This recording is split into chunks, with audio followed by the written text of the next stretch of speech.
Welcome to Podtendo, a Nintendo podcast, where they analyze, reminisce, and replay the glory of old Nintendo games.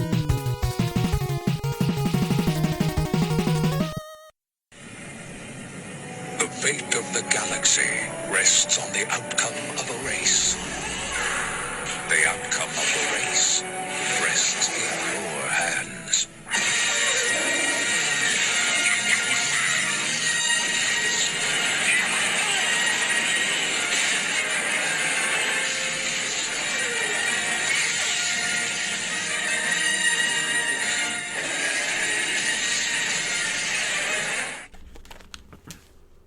Hey guys, welcome to the Podtendo podcast, where we analyze, reminisce, and replay the glory of old Nintendo games. And we're actually playing a Nintendo game, because lots of times we just play PlayStation games and other stuff. But an actual Nintendo game, wow, it's amazing. We're on a numbered show. That means we're a review, retrospective, pop culture, something show. Retrospective show? I'm your co-host, Mick, and I'm joined by... Tyson. Cool. That's the intro to our show, Podtendo. Yes. Cool. If it's your first time, welcome. If not, welcome back. Oh, I'm excited for the guy that's like, man, I want to listen to a podcast about Star Wars Episode 1 Racer on the N64. And we pop up right away? What are you doing with your life? I don't trust you. Yeah. Well, That's a lot of questions of why you would go back and specifically hone in on this one. But that's coming from two guys who played this game and now podcasting about this game. So yeah, we don't trust you, and that's about the level of game this is. It's kind of untrustworthy source. So hopefully you've listened to other shows, but if it's your first, welcome. That's great, awesome. Baby. What do we want to do with our lives? Just jump into it, I guess.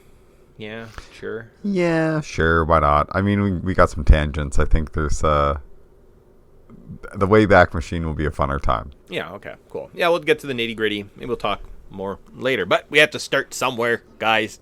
Unless you just fall apart. Oh, like Perfect Dark? Oh, baby. Too much notes, not reading. Good times. But this one will be better. Star Wars Episode 1 Racer. I think that's what it's called. No, Star Wars Episode 1 Racer. Never was ever called Pod Racing. I know you called it Pod Racing, but you were lying to yourself what you were playing. It was never called that, ever.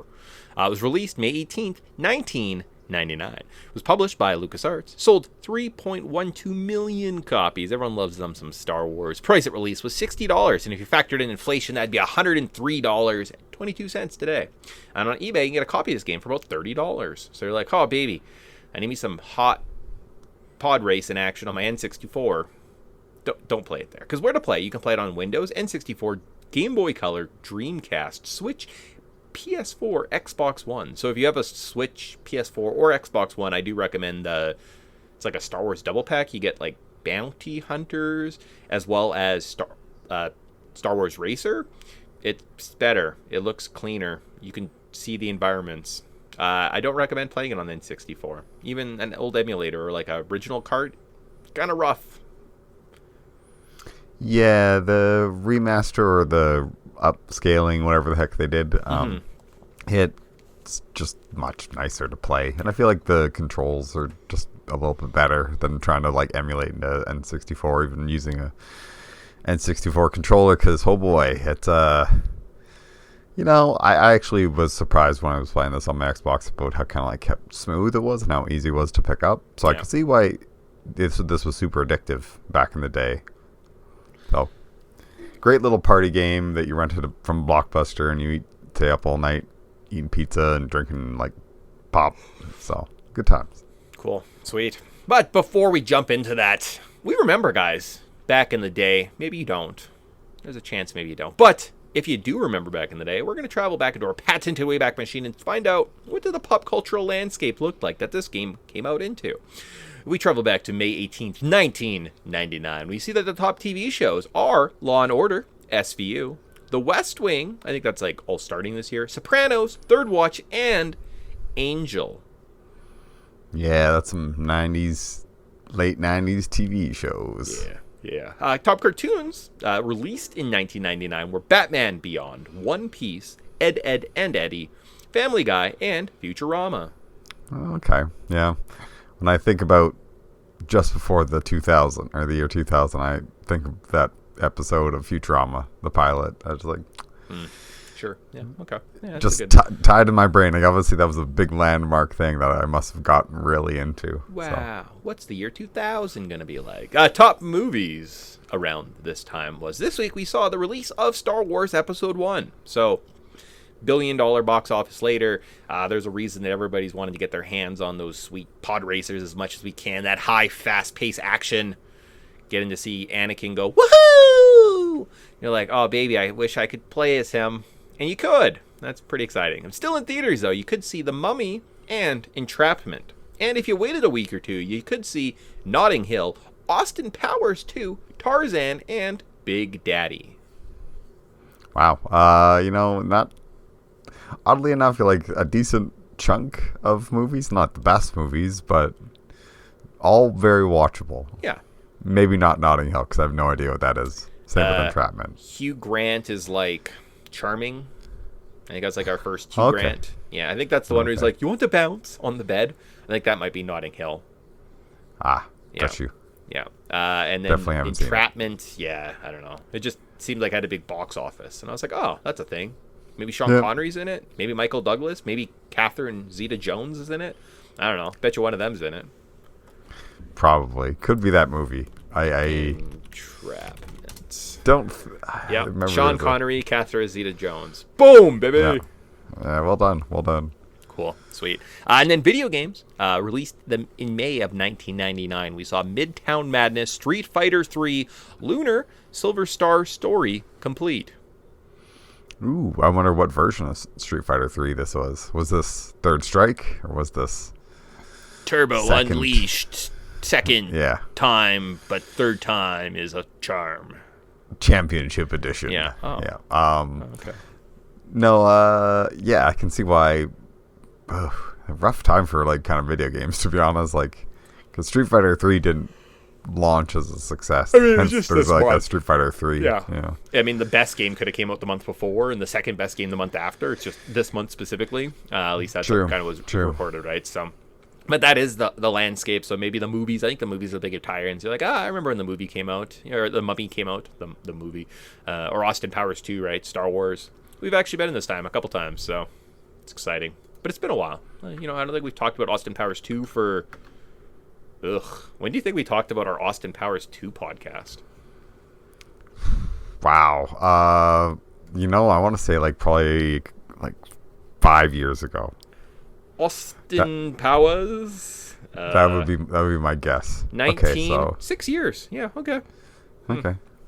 Oh my gosh, 6 years ago? That's disgusting. That's terrible. We need to move off from this into something else. Now that we know what the pop cultural landscape looks like, let's just keep chipping along at this game. I don't think this is going to be a long episode. Between top 10 lists coming out and short shows, this is good. I need this, though.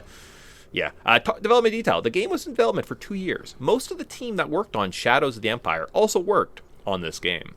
The game was originally called Star Wars Pod Racer. However, Pod was owned by someone else, so the studio ended up calling it Star Wars Episode 1 Racer. They used the pod racing scene from the movie to help build the Tatooine stage. The game had a $10 million marketing budget. The game was released on the N64 PC, and the PlayStation version was planned, but never released. The Game Boy Color game doesn't add anything to the N64 version, unlike Perfect Dark.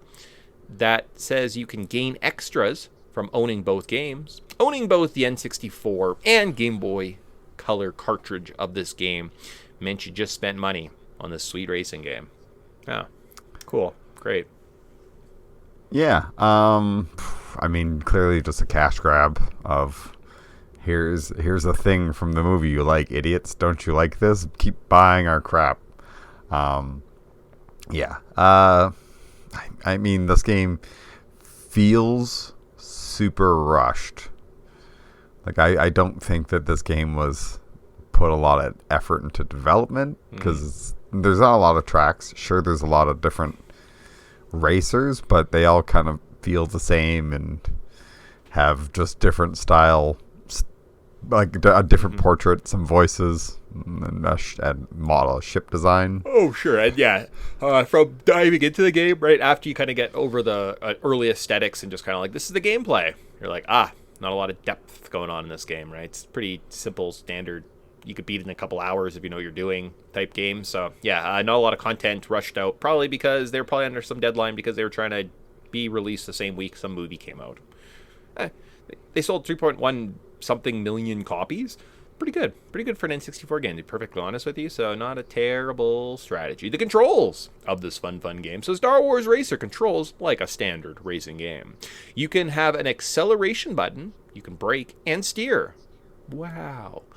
Your pod will sustain damage as you race, and you can repair it by pressing a button. I think mine was like one of the triggers, maybe R1 or something, but it does slow you down, so there's a little bit of strategy. You can upgrade your racer after winning prize money to increase one of your ship's stats. Holding forward, you can actually get to a boost speed where your racer speeds up to a crazy level, but this can only be sustained for a limited time and can cause your engine to overheat. All right. Yeah, so a little bit of strategy to it, but I don't know. It's not a super in-depth game. Like sometimes the levels take like the ice levels are slightly slippery, and that's kind of like interesting. But for the most part, it handles pretty much identical. Besides those kind of thing, and then you're just trying to avoid some obstacles and don't blow up. Go as fast as you can and don't blow up. So yeah, some courses too also have apparently some different races or different options of paths you can go on. There's one level I was stuck on actually. I'll get into that a little bit, but I can't beat it because I think I'm going like a very long, slow route, and every lap I just lose like 3 positions. But so by the end of the lap, I'm like in position 9, and I'm like perfect, and I have like hit all my boosts. So clearly, I'm taking the long route somewhere, right? So yeah, I feel like there's definitely more optimal routes that you can kind of take in some stuff for sure. I never felt like I got like kind of hard stuck in an area, because if I did lose and I kept like dropping places, I would just kind of follow the pack and just try to like remember like figure out like, okay, obviously the computer's going an optimal way. So what the hell way are they going? I almost did that. I think I was in second, and I was following the first place guy, and I was getting to this big ice field, and I was like, aha, I will find out. But he was going so slow that I just like boosted past him. And then, yeah, like I was in 7th, like 30 seconds later. And I was like, what the fuck? God damn it. I forgot about that strategy. So I just had no control over the controls. First memories of this game, though. I think we must have had a Nintendo Power at this point. So I imagine a few ads, a write-up, some pictures, and a Star Wars. That's all I needed. I was in this game. I don't know if we had it as a present, though. So maybe this was like grass cutting money or something went to invest in this fun game, right? We played through tournament mode, but I don't know if I was ever able to get past the 3rd or 4th level. Like, I don't think I ever fully 100% beat this as a kid. There was a grass level. There was like a swamp area, and it just seemed kind of hard, right? I know we played a lot of multiplayer, but it was only kind of 2 players back in the day. But apparently it can support up to 8 in one, so I'm not sure if we need like multiple consoles or how do we get to 8. But I'm like, it sounds horrible. Pretty sure it's 2, and I don't know how we get the other 8 guys. Maybe like a LAN party or something like that, right? But yeah, it seems. Or you probably needed like one of those illustrious multi-taps, but there was already 4 ports on the darn system. So you're like multi-tapping, Yeah, it just seems very, very complicated. I don't know how to do it. So I was like, I assumed it was only 2 players. So that'd be my first memories. Do you have any first memories kind of playing this? No, I just think I like remembered like this was a like a Blockbuster game that we got rented a lot, and then we bought it eventually. Sure. Because I feel like we didn't get it at first. Yeah, so it might have been one of those things where we saved up and bought it, because I can't remember. But I for whatever reason, and maybe it wasn't one of those things where maybe we had it, but whenever I went over to a friend's house, they'd be like, "Oh, I'm gonna rent this game you own." It's like, why didn't I just bring this? But yeah, so it's a fun game to like kind of pick up and play, but I don't think it's super in depth. So it was always like one of those games where we worked in maybe in a rotation of like maybe we did figure out that you could have 4 people, so we just made it massive split screen, because that was pretty important to us. So probably between this and GoldenEye, it's like it's a fair amount of 4-player games, and so cool. Yeah, but I couldn't imagine playing like this 4-player in a split or like a quadrant in a terrible CRT TV. It's like, ugh. Outside of taking a couple of attempts at like, oh, play tournament mode for a bit, or like a friend jumps in and you're like, oh, I'll play a couple levels. The novelty kind of wears off, right? Just straight up racing after a while. You're like, I need some battle elements. I need something more. I need a campaign. I need something to kind of go forward with, right? So it just, like Tyson said, it just feels limited, right? You pick it up, you play it for a couple hours. You're like, I've got everything that this game has to offer. There's very little reason for me to kind of come back to it, keep going. But as kids, I imagine you pick it up once in a while and you're like, Star Wars, cool. And probably like that hype from that original, that summer, right? We have Star Wars at KFC, at Taco Bell, there was another restaurant I feel like in that. But you got your Star Wars faces on your Pepsi, on your Mountain Dews. You have fast food joints giving out toys. You have tons of toys all over your stores, right? You go in there and you name it. If they even showed you for a split second in episode 1, there's probably a toy of it somewhere, right? And it was just part of that kind of that fever, that mania that everyone was kind of swept up into. Oh, Star Wars is back, let's go. And that definitely probably aided to the longevity of this game, right? So the fact it came back in a high definition re-release makes the original kind of unnecessary to talk about, think about, but we have to kind of look at where it came from, right, and go from there. And we had this game as kids, so that was our first memories. It really left a lasting. I mean, like, I know I owned it. How I owned it, why I owned it, I'm not sure. Yeah, but replaying it, I definitely had a lot of those moments where, I remember this level. Oh, I remember this ice field. And I remember there's a certain way that you need to kind of go to, like, either it's going up above the obvious route, or you like break through a sidewall of a route. Yeah, there's a lot of fun things to kind of explore that you're like, it was nice to kind of go down memory lane, but if you're going to play this game, just play it on a modern console. It's so much nicer, it's cleaner, just runs better. So nice, sweet, cool. Well, so that though, I don't have anything previous we need to talk about. Maybe just talk about this game. We'll get into the actual meat and potatoes of the games. We'll tell you the story. We'll go through our level notes. I have a review section, so we can kind of talk about that, and then a quick little outro, and that's the show. So story of this fun game. So for generations, the galactic pod racing circuit has thrilled citizens of the Outer Rim territories with its fast and dangerous contests of repulsor and turbine-driven land vehicles. Amid the ruffian and racing elite, one champion stands above the rest. His name is Sebulba, a cunning and ruthless pilot who wins by any means necessary. To challenge him, all the best pod racers pod race pilot together on a desert planet Tatooine for the legendary Boonta Classic to determine the title of fastest pod racer in the galaxy. Cool. Yep. And I think I'm surprised this has a story. Sebulba always wins. Yep. Well, I mean, there was a text scroll. At least in the new editions, if you kind of like every time you select a level, the announcers come on and they tell you a little bit about like the planet and what's going on. So a lot more backstory actually than I would have given this kind of game credit for. So they spent a lot of time kind of building on the worlds, working on that lore that kind of Star Wars fans need, right? So if you get that urge and you're like, what does Ord Mantell? I need to know more about it. The game actually will provide you that kind of info too, right? With some of its limited cutscenes. So that is kind of cool, kind of neat. But yeah, it's just, I don't know. Like, where does this fit in the timeline? Because Anakin's like, I built my own pod racer because I kind of suck. But he did pod race before, right? But he wrecked Watto's.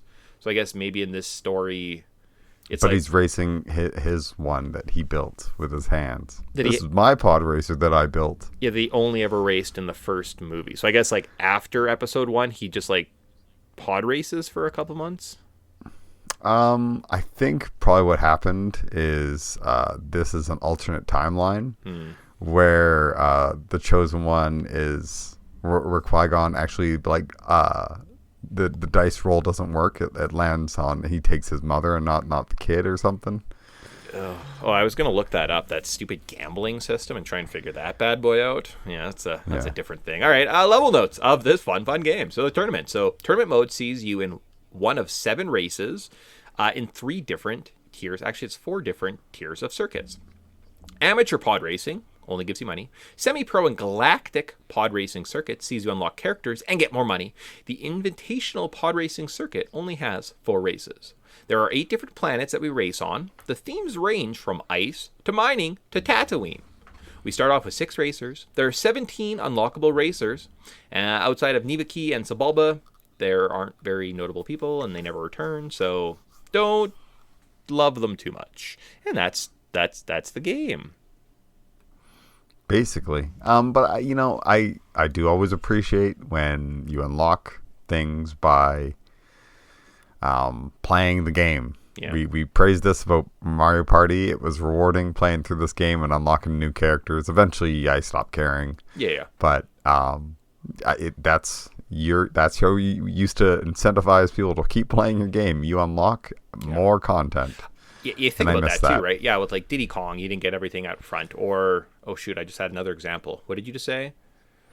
Mario Party. Mario Party. Oh, even like Mario Golf. Mario Golf, yeah. Yeah, Mario Golf's Mario a good one, right? When you have to unlock all the characters by beating them, yeah, it gives you literally incentive to play the game. This game, I want to beat Niviki. I want Niviki. I play all the races up until I get him, and I'm like, sick. Now I can customize my ship, right? So it is fun. Instead of just, here's all the Mario Kart racers right off the start.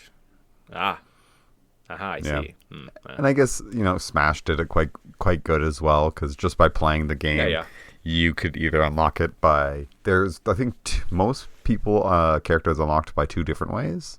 Like by just playing X amount of matches or doing a specific thing. So even if you just keep playing the game, you're going to get everybody.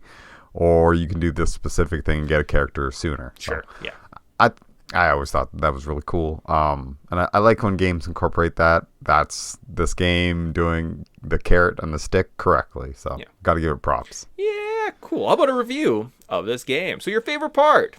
So myself, I said how much it feels like you're playing in the Star Wars universe, right? They did an excellent job of kind of sprinkling elements to which like younger me would just want to spend time in this world. It kind of feels like episode 1 and just being hyped for the hype around that movie and Star Wars again this summer. It was awesome. They really hit kind of thematically, and they gave you those elements. And like I said, they kind of give you a little bit of description of each level. They have like Jake Lloyd's voice, so you can kind of hear him, woohoo! Like all those elements just kind of adds to it. And they really made a Star Wars game, right? I mean, it's not the best game. Looking back, it's not the best movie, but they kind of took Tyson's at least favorite part from the movie and made a cool game about it. So that's probably my favorite part. Tyson, what's your favorite part? I do really enjoy some of the level design. I think some of the levels are really fun. And it feels satisfying when you're going fast and you just maneuver through everything. It's got that Sonic feel to it where it's like you can't wait to keep going fast again. And it's just I think what are they, a lot of like temple running games, mobile. Essentially, it's like that's kind of just a really simplified version of what this is trying to do, just bob and weave and try to make your way through things and shoot through tiny cracks. And it's like when you do it right, and it's you just like go through a tricky situation, or you shoot a gap and you hit it, and it's like it feels satisfying. I don't know. So I guess I enjoy some of the level design. Okay. Yeah, similar vein, my most memorable part, or that part of going back to this game, I just remember not so much the levels, but like the speed of this game and just how the levels allow you to kind of like generate your speed. You can travel if it's miles per hour, right? Depending how you upgrade your guys, you can somewhere with boosts get up to like 1,000, and you really feel like you're clipping, right? And you come in, like Tyson mentioned, some of these levels, they have like snake S turns. Well, going around there with like at your 1,600 miles an hour, it does feel very satisfying, right? And just the speed of this game feels good, right? And when you're moving pretty fast paces, like there's a couple times where it takes your eyes almost like a race or two to kind of adjust to the speed, and you're like, what the hell? I just keep hitting walls like crazy, right? But you're like, well, I can't take my eyes off the road because it goes so fast. And then eventually you kind of get to that more comfortable, and you can look at the little map and you can see where the guys are around you. And right, so the more you play it, the better it is. But the speed is kind of intimidating in this game, right? Because you do just fly, right? Your acceleration from 0 to 2, 3, whatever units of measure, and that's hundreds units of measure, right? So like 200-300 miles an hour, you're like, oh, flying. It's pretty intense. So, Taze, would you have a most memorable part or part of this game that kind of sticks with you? I guess it's more of like a memory. Is like the first time you unlock Sebulba, you feel like such a boss, and then you're like, I beat the game. I guess what else is there to do? And climbing that mountain and unlocking all the characters, and then finally getting to Sebulba and unlocking them. It's like that's very like satisfying. I like that carrot at the end of the stick because it was kind of like the second most memorable character. Because ties into my least favorite part, but I'll save that for next. Cool. Yeah. Least favorite part. Let's say Sebulba, unlocking him. Yeah, I like the unlockables too. And again, one of the reasons I was playing, I was like, oh, I need to get this guy. So I like played the race to get my favorite character, right? And I was like, he's got the best ship. Although I don't know if he does have the best ship. And then something happens. So my least favorite part for myself. Here, let's get into it. The limited money pool in the tournament mode. So if you don't put on winner takes all. So when you start, there's a race, there's a certain part, and it shows the prize discrepancy, and it's just unfair, right? So you get 1,200 or something. Or you can set it all the way so you get like 3,000. You have to do that because you actually can't upgrade your pod to the full level if you don't win all the money. So a couple years ago, I was playing through this, didn't change the winner takes all, was trying to do a platinum. The final platinum trophy that I needed for this game was upgrade your ship fully. Well, I didn't have the money, so I had to play through the second time. Second time through, I was like, oh, easy. You get enough money. However, during this playthrough, somehow I soft locked myself, so I didn't buy any upgrades. I played races 1 through the amateur circuit, through the semi-pro circuit, was into the second tier, the pro circuit or whatever it's called, like the third level. My Niviki guy, he's got maximum traction and turning, and I'm broke. I have no money, so I don't know what happened, but like I should have had more money, because even if you just do the math and the levels, like I have way more money than the parts that I bought. So I don't know what the hell happened, but somehow I like wasted all my money, and now I'm not fast enough to like keep winning, so I have to replay it, and I'm like, oh, that sucks. And money is so important, and it's so limited, and if I don't have it, then I just can't play, and I can't have a better racer, and I can't win, and it's that downward spiral where I'm like, well, I don't want to play the game anymore. So like I didn't beat it for this game. I beat it a couple years ago. Like I platinumed it a couple summers ago when I played it, but now I'm sitting here and I'm like, well, I don't want to play this game a third, fourth, fifth time in like 3 years because of why? Where'd the money go? Like it's silly. I don't know. Something happened. So that's my least favorite part. Yeah, my least favorite part's always been the customization of the ships. I think it's a busted system and it doesn't make any sense. Because you're right, like you can upgrade like level 1 multiple times and level 2 multiple times, level 3 multiple times, and then it just feels like you just reset to like a higher level, and then all of a sudden you have to start this whole grind again. Mm-hmm. So it's like this never-ending upgrade path, which is frustrating because it's like I get they're trying to do like a carrot and a stick kind of thing, but there's a reason why other games don't have a stupid system like this. It should just be like fixed parts.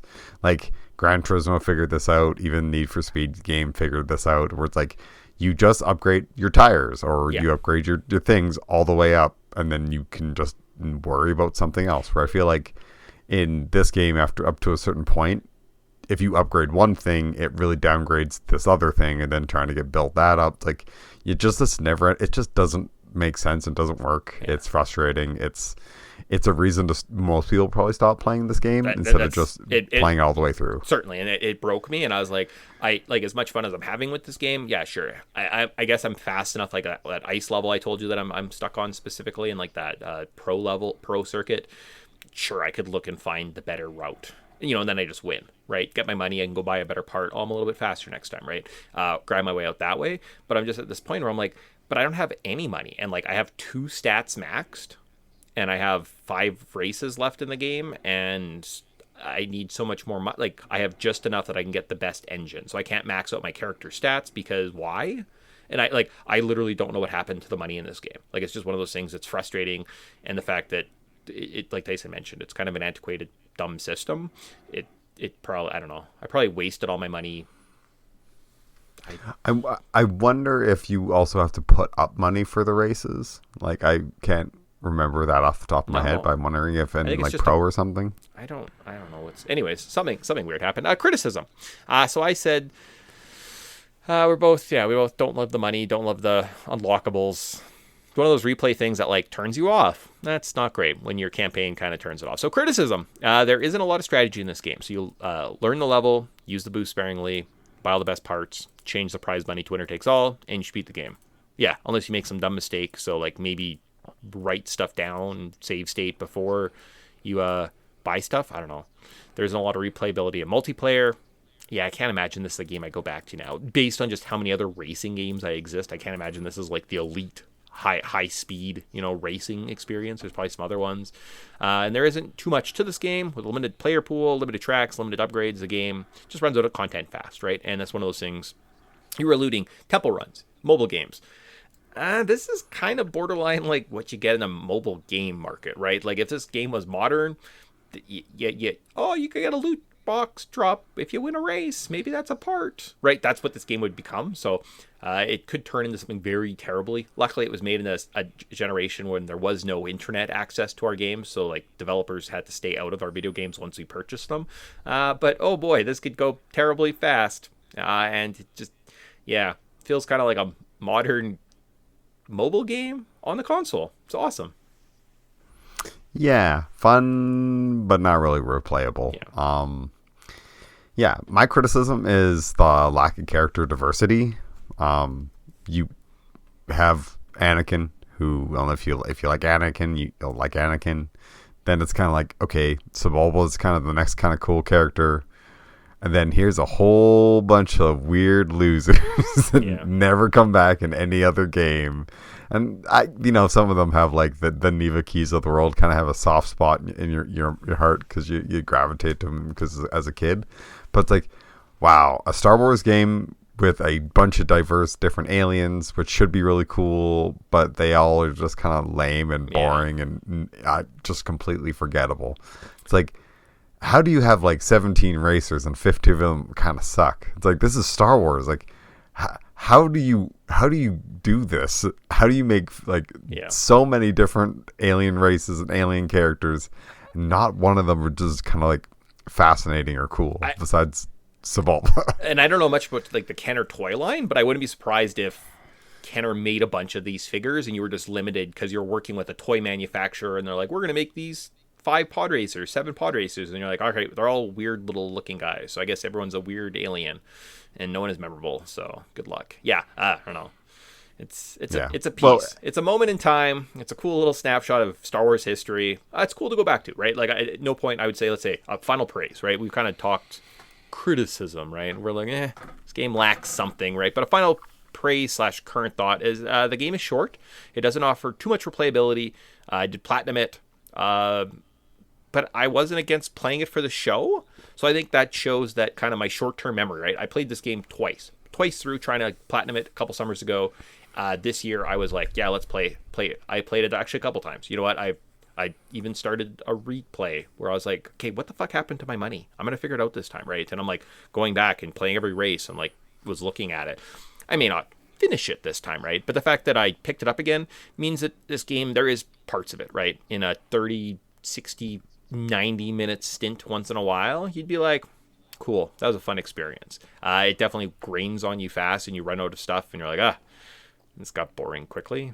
Started off well, but kind of ends quickly, right? So it's not super terrible, right? But I think that'd be kind of my final praise is in short bursts. This game's not bad. Yeah, that's fair. My praise / current thoughts is like, wow, this game sure feels like a Sonic game. I'm kind of on a bit of a Sonic kick, so I was enjoying it just because it's like, it's bursty, it's speedy, just kind of like, it plays like a really, if you squint real hard, the gameplay between this and a modern Sonic game is very familiar. It's like a Sonic game without any platforming, just the going straight and fast as you can and avoiding things. Nice. Yeah. So cool. It's like, I think it's fun. It's just like super not in depth, but if you have access to this game for free, or you can just like kind of pick it up for cheap, I think it's worth playing every once in a while, if just to scratch that kind of speed running, going fast itch. Cool. Cool. So the ending of this game. So at the end of all the races, you stand tall on a floating platform, and if you win the final race, Darth Vader shows up and kills Jar Jar Binks and says, "Woohoo!" The end. It's true. That's fact. Yeah. That's if you haven't experienced that, but you got to get this game and go platinum it just so you can see that scene. Yeah, it makes tons of sense. Adds so much to the canon. And I was like, I needed to add something funny to this experience because I was like, I feel like I'm just gonna be sad. What would I change? So I'd add some more racers. No, I don't want more racers. More races. Yeah, more races would be kind of cool. And then like just overhaul the tournament mode. It sucks. It's terrible. I don't want to do it. It's got to be makes more sense. Give me something with parts. Do something with the money. Whatever your system is, it sucks. It drains the life out of your game. You have to build up, right? Like there's a reason other than just unlock characters I should want to win these matches, right? I don't know. You get parts for winning races instead of money because Watto's kind of cheap. You know, like that would be kind of fun. He says, look, I'll give you this new thing that makes you give you better turning. Hey, guess what? The next speed focuses more on turning. Oh, neat, cool. Maybe you're an owner of the pod racers rather than the pod racers themselves. So you can like keep the parts and you can shift. You can give Anakin all the best parts when you grab his ship, right? Instead of just being like, oh, I bumped up my one good character and everyone else sucks. I don't know. Something. Would you change anything? Yeah, I'd definitely overhaul the entire customization thing. Yeah. And probably make some of the strange characters a little bit better designed or more interesting. Those are my two that I'm like, okay. You know, if you had more cool characters in this universe, like imagine like make it stupid. Just make it stupid. Yeah. Just make like all the unlockable. Give us 10 racers, whatever. You can have your cute little story. Yeah, they're all the guys in the movies. Wow, there's some other guys. Cool, sick. But then like you do get Chewbacca and you do get Darth Vader, and yeah, they sit in their pod and they're giant size, but it's like part of the charm. And it's funny. Yeah. It's like that's what they should have done is like Luke Skywalker, and you like drive around with your lightsaber the whole time, hanging out. See, and I feel like they did that, but that's like a PlayStation 2 game. Oh, that's right. What is that called? Star Wars. It's like boom. I just remember like it was like kind of like big head mode and everything. Like everybody was kind of like a goofy proportion, and it was like pod racing game. Yeah, I think it's like if you go. Anyways, I remember that game because I feel like there's like a Darth Maul or something. Bombad Racing. Yeah. That make it more like that game. Like just make it goofy, steer into the insanity. That literally is all that game might be. Is just pod racing with big guy. Okay, well, 71 out of 100 on Metacritic. So. Yeah. Oh yeah, and I'm right. You got a Darth Maul right on the cover with a big old like bobblehead looking thing. Bombad Racing. That is funny. Okay, cool. How about are you buying it? So fan theory. So I just made up the part where Darth Vader kills Jar Jar Binks. That didn't actually happen. If you drop this podcast, ran out platinum the game, and were shocked to find out that joke wasn't actually true, we got you. I got you. Ha ha ha. I do pranks now. I love pranks. It's just being mean to your friends. Hey friends, are we friends? Look, I pranked you. I'm just mean to you. Aren't I hilarious and everybody likes me? It's like, love pranks. No. Oh god. Cool. So that was pod racing. Yeah, there you go. I was shocked to find out it wasn't called pod racing because I've called it Star Wars Pod Racer forever, but it's just Star Wars Episode 1 Racer. Yeah, neat. It was a game that you play for a bit and it's over. This podcast might be longer than you should play the game, so that's a thing. Yeah. Maybe go play Bombad Racing. I've never played it, but it looks more fun than this. I've just bought a bunch of stupid old PS2 games too. Am I buying Bombad Racing? Let's see.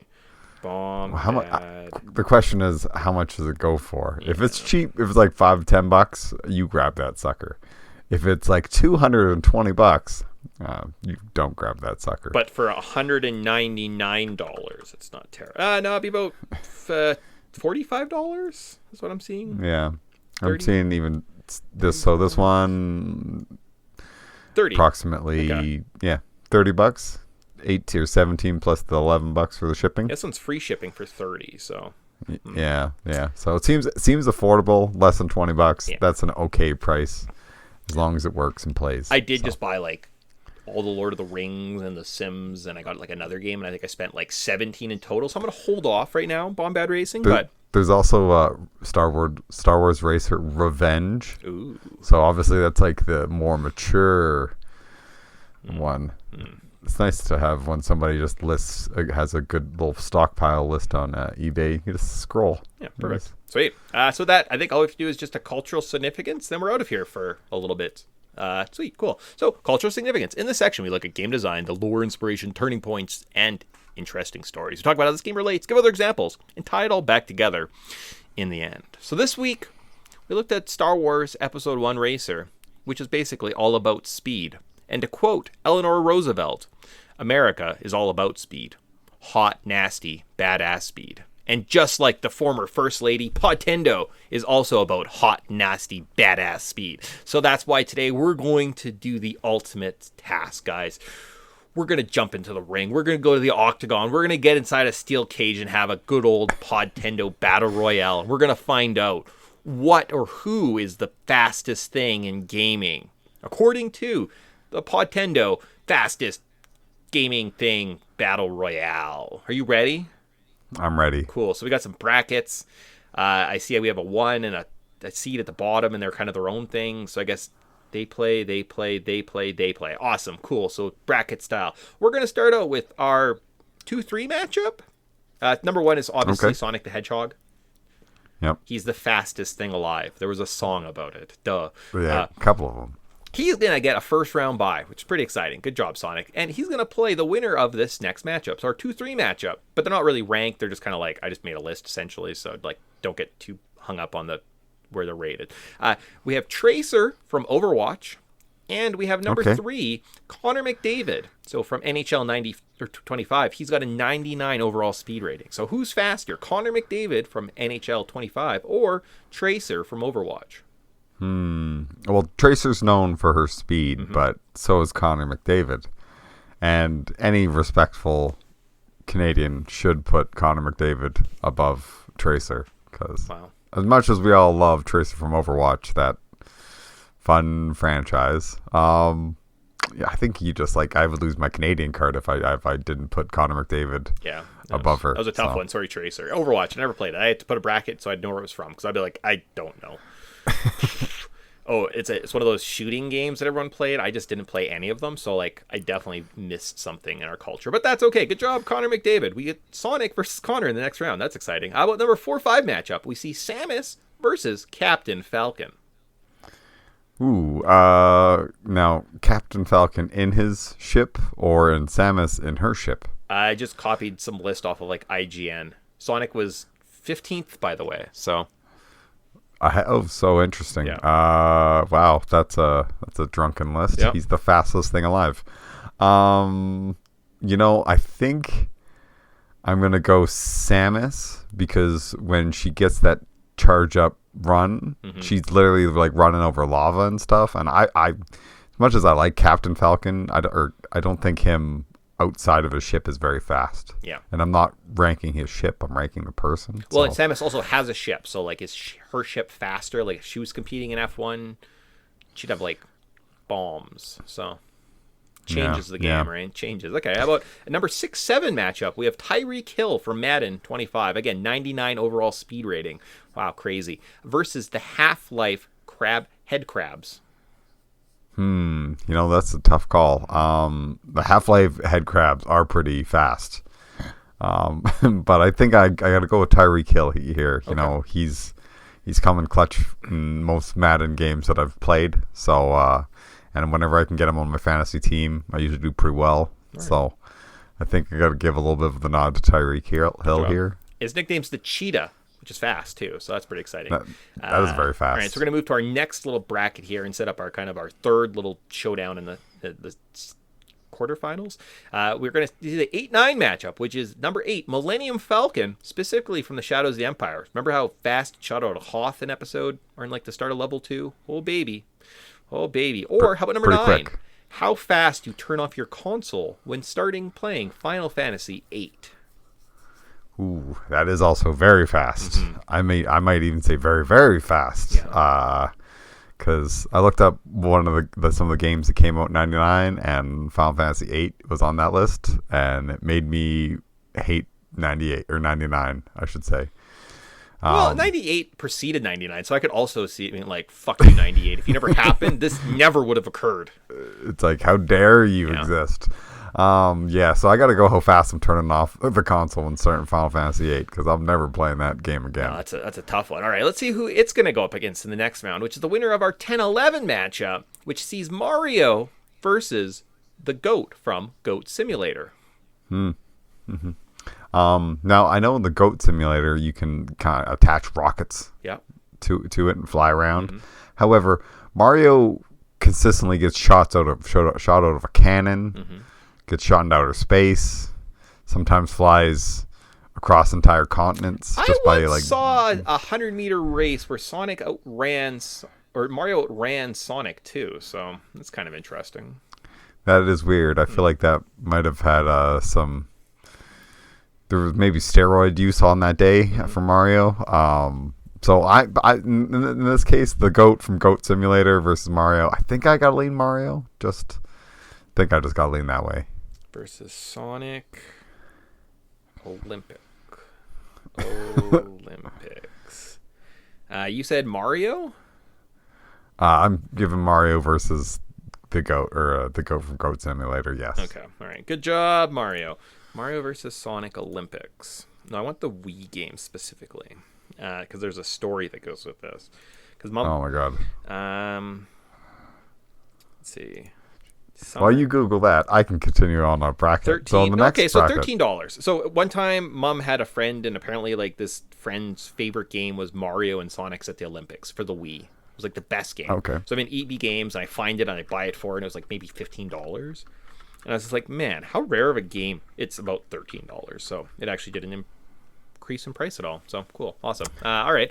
Good job, Mario. So then the final bracket, we've got a play-in. So we'll go over that at one point. But first, we got to find out who the play-in is playing. So we have the 12-13 matchup of Crazy Taxi, the taxi specifically from Crazy Taxi, versus Alucard.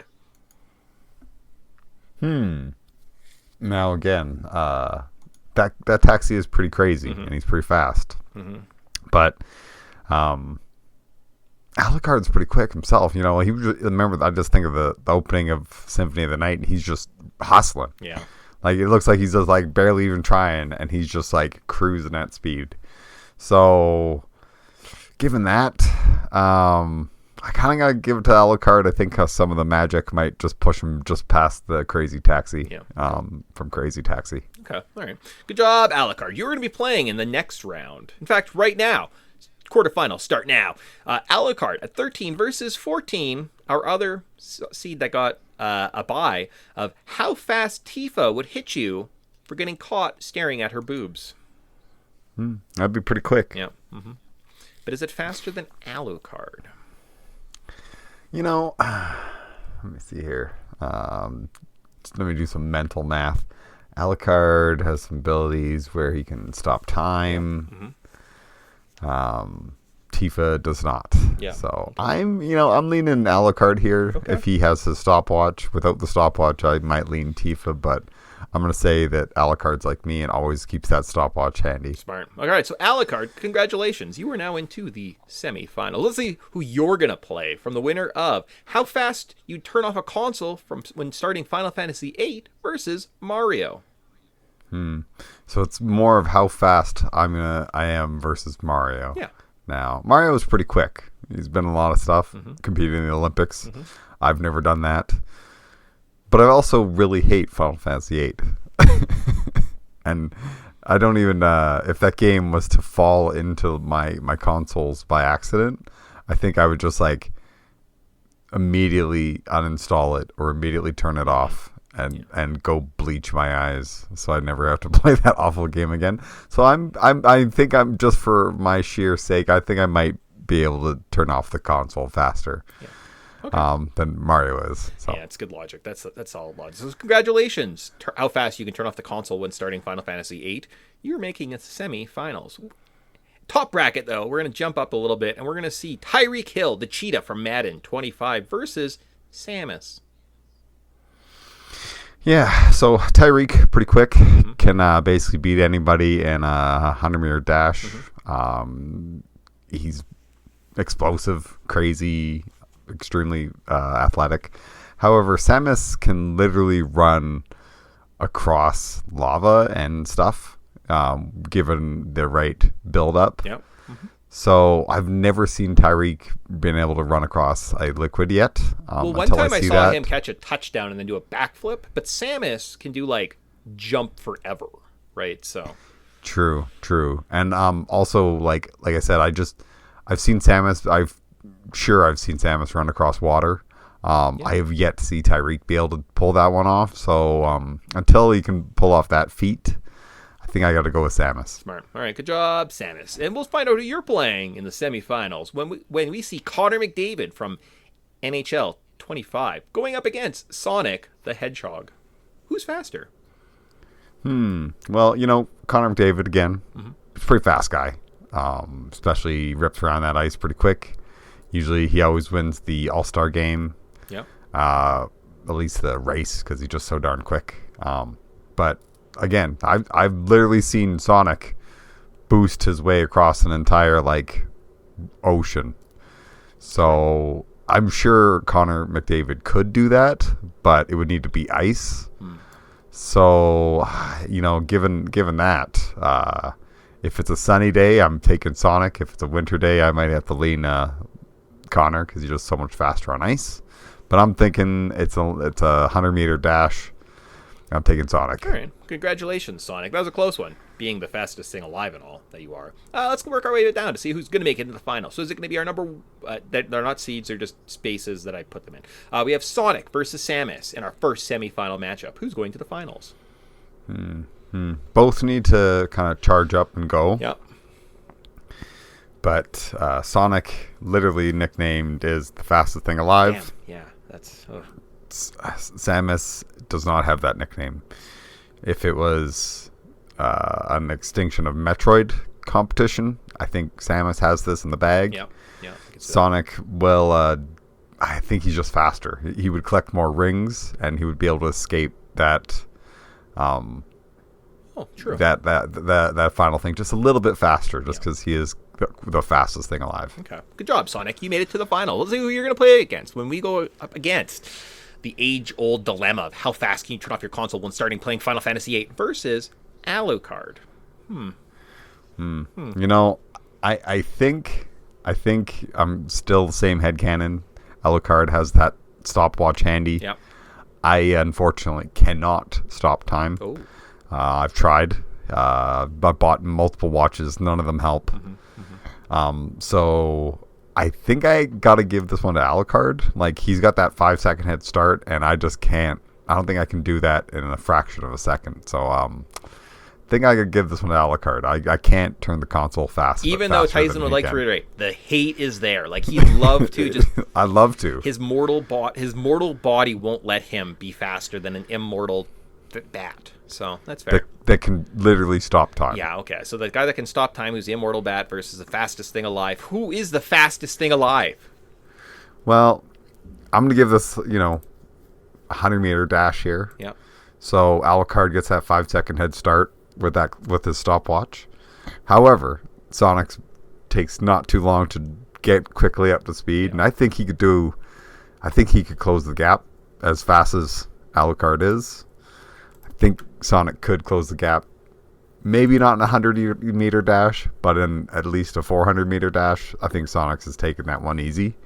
So, depends on what gold medal you really want to give here. Are we going for 100-meter dash, or are we going for fastest thing alive that could run a marathon? And if we're going the marathon, I'm going Sonic, and that's my headcanon. Okay. It's over long term, it's definitely Sonic because he is the fastest thing alive. Short distances, Alucard might be able to do it faster. Yeah, with the damn stopwatch. All right, well, good job, Sonic. Congratulations, being the fastest thing alive. Whew, it's thrilling. What a nasty, hot, badass speed tournament that was.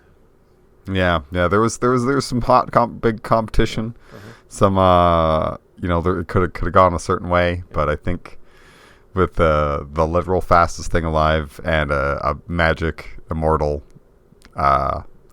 with special equipment, Batman, but not the character Batman. He's just a man who turns into a bat. So exactly, not bat either. It's a Dracula. Yeah. Right. Yeah, a Dracula. Yeah. Cool. Sweet. Awesome. Well, good job, Sonic. You beat a Dracula. And with that, that comes to the end of our fun podcast. So much more interesting than whatever we did last time. Oh boy, baby, that was a thing. So cool. Did we miss anything? No, I mean we could have maybe gave a ranking of all the characters in order, but I think it would go like Sebulba, Miviki, Anakin, and the rest. I don't care. There you go. That's everything. Yeah, there's a you know what? Third place in this game is big. It's like 17 guys. It's awesome. They're almost tied for third. Yeah. They'll get a bronze medal for participation. I don't care about any of you. So awesome. So that that wraps up Star Wars Pod Race. So we're back in 2 weeks' time for another top 10 list, and then probably in a month's time for a numbered show. And I don't know exactly what we're doing, but figure it out. Yeah, we got some time. Yeah, cool. Sweet. So until then, see you guys. Bye. See you.